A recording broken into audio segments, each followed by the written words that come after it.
Hello everyone, good morning and happy Saraswati Puja to everyone. এটা একটু late post করছি। সকালবেলা উঠেই হলুদ দিয়ে স্নান টান কমপ্লিট করে পুজো সেরে রেডি হয়ে নিয়েছিলাম। তারপরে দিদুন বাড়িতে চলে গিয়েছিলাম পুজো দেখার জন্য। এই পুজোটা বেশ বহু পুরনো পুজো, আর এখানে ঠাকুরের মূর্তিটাও ডাকের সাজের ভীষণ সুন্দর পছন্দ হয়েছিল। তারপরে পুজো যেহেতু শেষ হয়ে গিয়েছিলো, আমরা সবাই উঠোনে বসে বসে খাচ্ছিলাম ফল প্রসাদ মিষ্টি। আর এই যে ম্যাডামকে দেখছো, ইনিই হচ্ছেন আজকে আমাদের মেইন হিরোইন বা মেইন সদস্য বলতে পারো। এখনও পর্যন্ত এনার জন্যই যে কোনো অনুষ্ঠানে আমরা একসাথে হই, খাওয়া দাওয়া করি।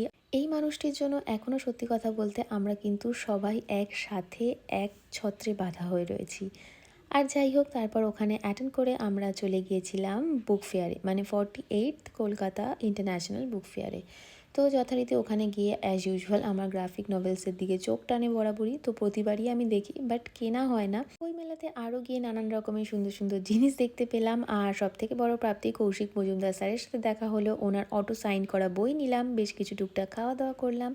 তারপর বাড়ি ফিরে আসলাম। রাতে এসে বইগুলো দেখছিলাম কি কি বই কিনেছি। বইগুলো পরে ভিডিওতে অবশ্যই তোমাদের সাথে শেয়ার করব। আর যদি ভিডিও ভালো লাগে প্লিজ লাইক করে দিও। চলো বাই।